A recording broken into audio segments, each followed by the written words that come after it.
पुण्यातच मंत्री चंद्रकांत पाटील यांनी आपला मतदानाचा हक्क बजावला. मतदानानंतर माध्यमांशी संवाद साधताना त्यांनी विरोधकांवर टीका करताना भाजपाच्या विजयाचा ठाम विश्वास व्यक्त केला. पाटील म्हणाले की वर्ष 2014मध्ये नरेंद्र मोदी पंतप्रधान होईपर्यंत आरोप प्रत्यारोपांचा काही प्रमाणात मतदारांवर परिणाम होत होता. मात्र आता तसं राहिलं नाही. आरोप प्रत्यारोप हे फक्त बुळबुळे आहेत, ते फुटून जातात, असं मत त्यांनी व्यक्त केलं. पंतप्रधान नरेंद्र मोदी यांच्या लोकप्रियतेबाबत बोलताना त्यांनी एक किस्सा सांगितला. मोदीजी यांची निवडणूक चिन्ह कमळ बदलून थेट मोदीजी यांचा चेहरा ठेवावा असं मला एका आजीने सांगितलं. त्यातून मोदीजींवरील जनतेचा विश्वास दिसून येतो असं पाटील म्हणाले. आगामी निवडणुकांबाबत बोलताना त्यांनी भाजपच्या उमेदवारांवर पूर्ण विश्वास व्यक्त केला. गणेश बिडकर आणि आमचे इतर सर्व सहकारी 2024मध्ये मोठ्या मार्जिनने विजय मिळवतील असा दावा त्यांनी केला. महापालिका निवडणुकांवर भाष्य करताना चंद्रकांत पाटील म्हणाले की 115 जागांवर आमच्याशिवाय कुठलाही पर्याय नाही. 115 जागांवर तुम्ही पैजा लावायला हरकत नाही असं आव्हानात्मक विधान त्यांनी केलं. तसंच मुंबई पुण्यासह राज्यातील 6 महापालिकांमध्ये भाजपचाच विजय होणार. त्यांच्या या विधानामुळे राजकीय वर्तुळात चर्चेला उधाण आलं आहे. मतदानानंतर दिलेल्या या प्रक्रियेमधून भाजप नेतृत्वाचा आत्मविश्वास स्पष्टपणे दिसून येत असून आगामी निवडणुकांमध्ये भाजप मोठा विजय मिळवेल असा दावा चंद्रकांत पाटील यांनी व्यक्त केला. हा लोकशाहीमध्ये खूप पवित्र आपला अधिकार आहे आणि तो बजावताना बोधिसत्व भारतरत्न डॉक्टर बाबासाहेब आंबेडकरांनी जे संविधान लिहिलं, जी घटना लिहिली, जे कॉन्स्टिट्यूशन लिहिलं, ज्यात राणीच्या पोटी राजकुमार जन्माला येणार नाही, तर मतपेटीतून आणि नव्याने ईव्हीएम मधून राजकुमार राजा जन्माला येणार. ह्या राजा जन्माला घालण्याच्या प्रक्रियेत आपला सहभाग आहे, त्याचा खूप आनंद होतो. जो कोणी निवडून येणार आपलं एक मत आहे, त्याचा खूप आनंद आहे. या सगळ्या प्रचारादरम्यान आरोप प्रत्यारोप काय कसा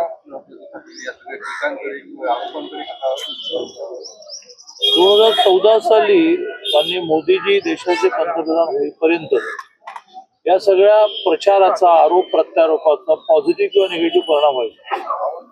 14ला मोदीजी पंतप्रधान झाले, देवेंद्रजी महाराष्ट्र मुख्यमंत्री झाले आणि 5 वर्षामध्ये आता विकासावर आणि चेहऱ्यावर मोदीजी आहेत ना करामत असं सुरू झाल्यामुळे हे आरोप प्रत्यारोप हे बुडबुडे आहेत, त्याचा काही उपयोग होत नाही.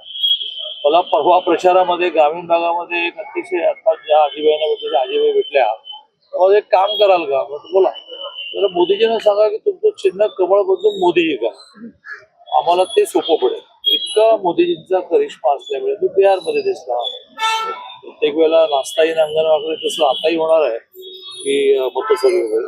पण ह्याला कळतच नाही की मोदीजींनी त्यांच्या एका अर्थाने आयुष्यभर सामाजिक राजकीय काम अतिशय प्रामाणिकपणे पारदर्शकपणे करून एक विश्वास लोकांना निर्माण. त्यामुळे आरोप प्रत्यारोप होत राहतो. आता प्रभाग 24 मध्ये आजच्या लढाई बिडकरांच्या मतदारसंघामध्ये 3 ते 4 ठिकाणी मशीन बंद पडल्या. एक तासभर वाया गेलाय, तासभर वाढून मिळावा अशी मागणी त्यांनी आज. साधारणतः नियम आहे की 5:30 वाजता जे कोणी कॅम्पसमध्ये आत राहतील त्या सगळ्यांना टोकन मिळून रात्री 12-1 पर्यंत मतदान करून घेण्याची पद्धत आहे. त्यामुळे सगळं नीट होईल. गणेश बिडकर आणि त्यांचे अन्य 3 सहकारी प्रभाग 24 मध्ये अतिशय चांगल्या मार्गाने विजय होतील. प्रभाग 23 मध्ये सुद्धा भारतीय जनता पार्टीचे सगळे उमेदवार विजय होतील. विश्वास व्यक्त करतायत यावेळी, किती जागांचा विश्वास व्यक्त करतायत यावेळी? 115 जागांना तर पर्याय नाही. 115 ते 125 मध्ये मात्र पुढे ह्यासाठी सुरू आहे. पण परवा प्रदेश अध्यक्ष रविजित चव्हाण येऊन त्यांनी 165 एकेका जागाचा आढावा घेतला आणि काही करेक्शन सुचवल्या. त्यातून 125 पण होते, पण 115 वर तुम्ही पैसा लावायला हवे. दादा, गेल्या वेळच्या निवडणुकीत 2017 नंतर आता 8 वर्षांनी निवडणूक होते. आधीच्या निवडणुका आणि यावेळी जरा जास्त जोर लावावा लागला. पूर्ण राजकीय जीवनाची पातळी पूर्ण खालावली.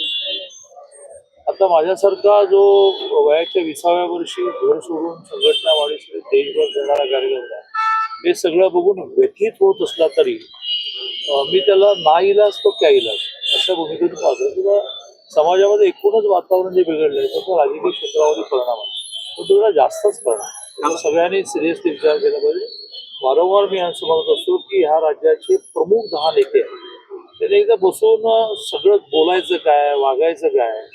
आपल्या घरातला मुलगा सुद्धा आरोपामध्ये सापडला, नावासारखं अग्निदेवी आपण करणार की नाही लक्षात आलं कोणाबद्दल बोलतोय. त्यामुळे ह्या सगळ्या गोष्टी बसून सेट करणे आवश्यक आहे. कमल चिन्ह बदला असं जो तुम्ही किस्सा सांगितला तुम्ही नेमकं काय म्हणणं काय होतं त्याची भावना काय होती? मोदींबद्दलचं प्रेम लोकांमध्ये इतकं आहे ते व्यक्त करण्यासाठी मी म्हटलं की लोक म्हणाले कमळ तरी शोधावं लागतं, मोदीजी आमच्या हृदयात असतो.